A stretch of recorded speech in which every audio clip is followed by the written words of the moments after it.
I started to work with the United Nations High Commissioner for Refugees in 1994. I started doing refugee status determination, direct interview of refugees in Mexico. Although it's a process based in law and it's a process of qualifying for eligibility for a certain status, already when you engage with the migratory officials of any country that is hosting refugees, you're negotiating, you're convincing them of the value of the interpretation that you have put on the interview that you've undertaken. So there's negotiation in every aspect of what we do with refugees.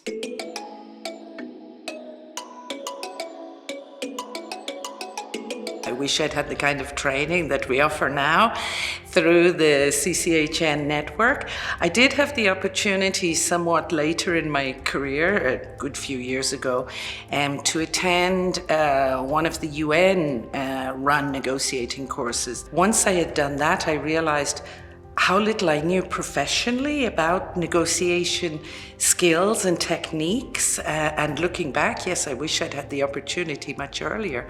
Maybe I would have been a more successful advocate on the part of the refugees that I represented when I was such a young legal officer.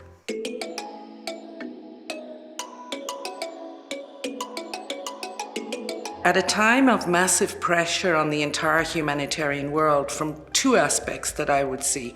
Firstly, the scarcity of funding, and secondly, the increased number of places in which we all operate where access and the proximity of conflict is so prevalent.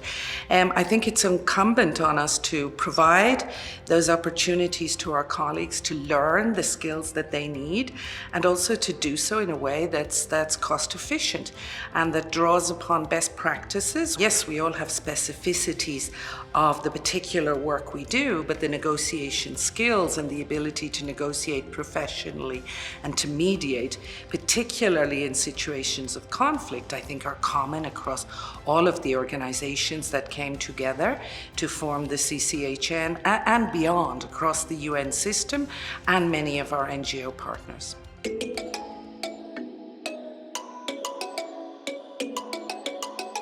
If I look 10 years into the future with optimism, I'd like to see a much smaller humanitarian sector, because we are often the band-aid to the crises that are left unresolved. There was less of a need for emergency humanitarian assistance.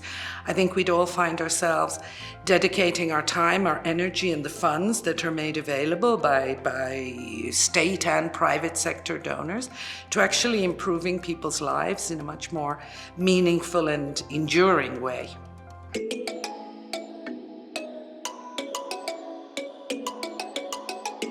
You know, for UNHCR, it doesn't necessarily have to be on a day-to-day basis. We're not necessarily negotiating massive breakthroughs with government. We're often negotiating internally and negotiating with the people we serve, negotiating with and within refugee communities or IDP communities, helping them to find their voice and helping them to have a space in which to speak, which also requires negotiation with us, because we can sometimes have these very patronizing attitudes to the persons to whom we serve. We've a long way to go to treat the people we serve as genuine equals in terms of determining the solutions that are best for them and determining the type of programming. So I think every step we take forward to helping our colleagues professionalize their negotiation skills makes the work we do more complete.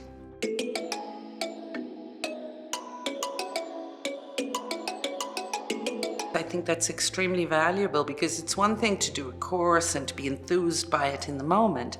It's quite another thing several months down the line or even years down the line when you're facing a situation that requires you to make the tough decisions in very complex scenarios. You think back to the course, you look at your notes, but nothing matches the value of being able to speak to people, peers, or indeed more senior and seasoned colleagues that can help you through that.